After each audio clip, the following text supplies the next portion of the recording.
Hey, it's Paper Sharps again, bringing you a second review for Feed Me Pixels, this time for the Banner Saga. The Banner Saga is a turn-based adventure with RPG elements and has a beautifully handcrafted cartoony style. You can find it on both Windows and Mac with a Linux release in March 2015. The game has controller support, but honestly it's not really that necessary for this game. The game costs €20 or $20 depending where you're from, and the game is developed by Stoic Studios, a trio of indie developers from BioWare. The Banner Saga started as a Kickstarter project, which had a goal of getting $100,000, but they ended up getting $723,886. And if you're wondering if that money was well spent, I can assure you it was, but we'll get to that. The game clocked in around 10 hours of solid gameplay, which can be longer depending if you want to play, of course, the higher difficulties, or just want to get back and try more choices. Let's talk a little bit about the graphics, shall we? These graphics are one of the most fine graphics I've ever seen. The drinking game has turned to graphics now. Graphics. The style of the game really reminded me of back in the day, in the 90s, when I was still a little kid, watching cartoons on TV before anything was just animated from the get-go.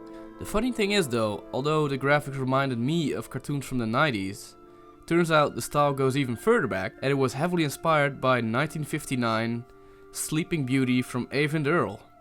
I'll give you a side-by-side comparison right here. Then we're gonna talk about what's probably, I don't know how to say this, but what a freaking great soundtrack this game has. It's just epic through and through. It has a strong Viking theme, very Nordic, Icelandic, whatever you want to call it. It really has that vibe of an epic story, which is about to unfold. And on top of that, Austin Wintory, who wrote the soundtrack, who was also responsible for the composition of the Journey soundtrack, by the way, is accompanied by not only an incredible orchestra, but also people like Taylor Davis, Peter Hollins, and Malika. And if you're wondering who that are, I'll give you a picture here, and here. Three amazing YouTube artists, with respectively Taylor Davis being incredible on the violin, Peter Hollins and Malika having incredible voices. Now let's mix things up a little bit, shall we? Last time we ended up talking about the gameplay of Toby the Secret Mine. I feel it's more important to end with the story this time. So let's talk about the gameplay. The gameplay is basically split in two parts, one being the combat, two being the adventure and RPG style dialogue, which determines who gets to live and who doesn't. Starting out with the combat, the gameplay is very classic in its turn-based style, where you set the pawns before the game begins, basically, and the pawns being the characters, of course, with archers and melee type people, a few which can deal some magic damage, and after you set up your characters, you take turns attacking each other until the other one is, well, basically dead. Stoic does a really incredible job of coming up with some fun things though, to give it a little bit of a spin. Different races, for example, take up more or less tiles depending on what race they are. This also determines their movement speed and their overall strength.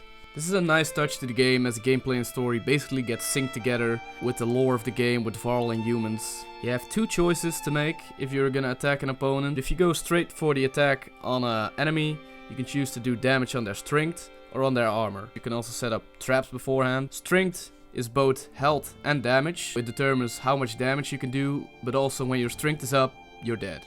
Or at least you're out of the fight. The armor is more important in this case though, because if you break more armor, it gives way to more health damage when it is breached. And it is also important because when your enemy's armor is way above your health, for every point of armor they're above your health, there's a 10% chance you're gonna miss attacking them. After each fight, you'll gain renown, which you can use to improve your character. A very interesting mechanic, which gives you the choice to fight on but fatigue your characters, or try to fight as little as possible, but that will mean your characters will be less strong in the later fights to come. Furthermore, there's a willpower system which can boost your actions. Take for example an archer who can move about 4 blocks, but you're just missing 1 block to hit that enemy on the far side. Well, no worries here, because you can use your willpower to move an extra step. Yellow blocks on your playing field will determine how far you can go and how much willpower it will cost. And we get to the second aspect of the gameplay, the dialogue and the exploring. During the game, you'll be traveling along from one place to another with a caravan of people, and during those times, you have to keep an eye on your supplies, as if your supplies drop, you will lose more people. You'll have choices what to say during dialogue, which have important consequences later on. There's no voice acting though. descriptions of what happens is usually just written down in dialogue. When you set up camp between caravan routes, you can upgrade your characters and items in the hero's tent. You can go to a training tent to test some strategies, or you can just rest and make sure all your heroes lose all their damage from previous fights. But this will mean some supplies will be taken up, and if your supplies reach 0, people will start to die from the caravan and the overall morale will drop. Gathering companions is somewhat reminiscent of Mass Effect, which is not that weird considering where the developers are coming from, and there are actually just some really small story details which can bring you new companions, so you have to make sure you make varied choices and maybe go back is to see if you missed any characters along the way. Now we get down to what is the most interesting aspect of the game, being the story. The story of the Banner Saga takes place on a Nordic realm where the gods have died and men and giants known as Varl are the only one who survived.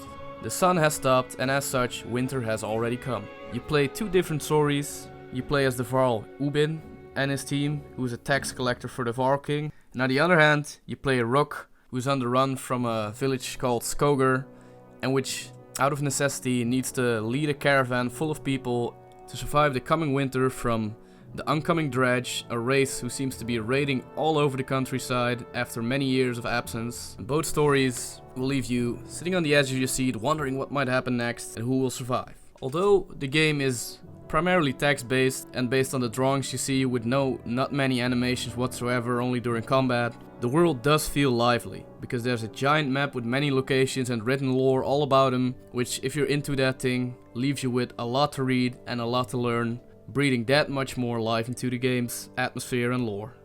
One might wonder, with all this praise for such a game, could there be issues we need to talk about?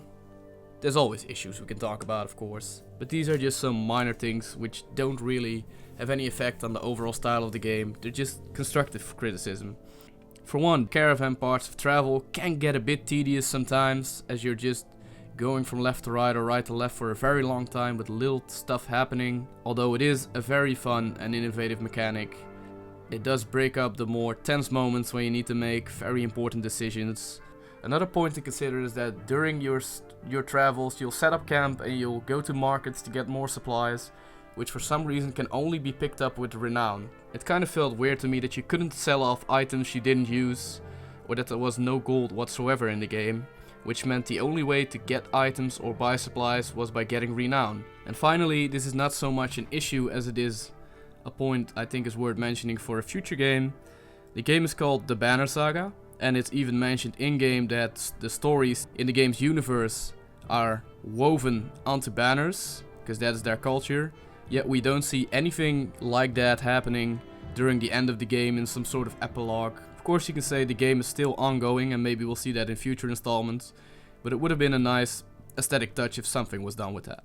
Now we get down to the verdict of this amazing game. First of all, the choice style system used in the dialogue is very reminiscent of Mass Effect, and in some points even better in terms of unpredictability, very reminiscent of Game of Thrones in that sense, so that's a very nice mix. The turn-based combat feels exciting, the story feels epic, the ending leaves you wanting for more, which is good, because this game is supposed to be part of a planned trilogy, which is double good, because that means they already have story ideas for the future installments. The characters live up to their name, as in the definition of the word character, the characters actually have character, and the smallest moments during the story can cost your lives, leaving you on the edge of your seat wondering what you should do in even the smallest of decisions.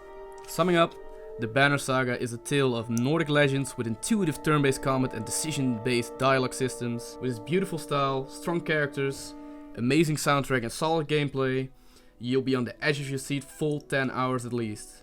Winter isn't coming, folks. It's already here. Best be ready. Hey guys, if you've enjoyed this review of the Banner Saga, I've got good news for you. There will be a giveaway for this game. Check the description for a link, and I heavily encourage you to do so, because this game is really fun. Furthermore, if you've liked this review and you'd like to see more of my channel, you should head over to my channel for my newest video, a sniper montage in Halo 5 called Beat a Bullet. Enjoy.